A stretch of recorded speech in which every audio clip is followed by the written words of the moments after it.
কুমিল্লা সিলেট মহাসড়কের ব্রাহ্মণবাড়িয়ার বিরাসার এলাকায় সিলিন্ডারবাহী একটি ট্রাকে উল্টে আগুন ধরে সিলিন্ডার বিস্ফোরণের ঘটনা ঘটেছে।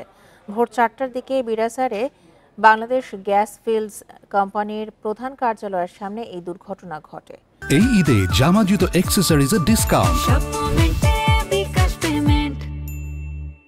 ফায়ার সার্ভিস জানায়, কুমিল্লা সিলেট নির্মাণাধীন 4 লেন সড়কের সিলিন্ডার বোঝাই ট্রাক উল্টে আগুন ধরে যায়।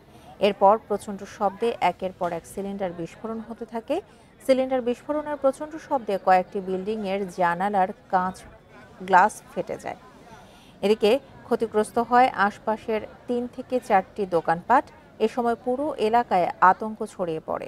খবর পেয়ে ব্রাহ্মণবাড়িয়া ও সরাইল থেকে ফায়ার সার্ভিসের 4টি ইউনিট ঘটনাস্থলে পৌঁছে প্রায় 2 ঘন্টার চেষ্টায় আগুন নিয়ন্ত্রণে আনে। এতে মহাসড়কের দুই পাশে যানজটের সৃষ্টি হয়।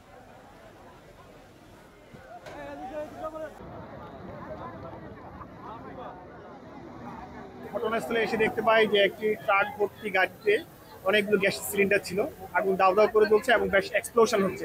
ভয়াবহতা এত বেশি ছিল যে আমরা আমাদের পার্শ্ববর্তী যে স্টেশন আছে সরাইল ফায়ার স্টেশন, সেখান থেকে আমাদের দুটো ইউনিট এসে আমাদের সাথে যুক্ত হয়েছে। তো আপনারা এখন দেখতে পাচ্ছেন ইনশাল্লাহ আমাদের আগুন পুরোটা কন্ট্রোলে চলে আসছে। এখন পর্যন্ত আমাদের কোনো যানবাহনের ক্ষয়ক্ষতির কোনো নিউজ নাই।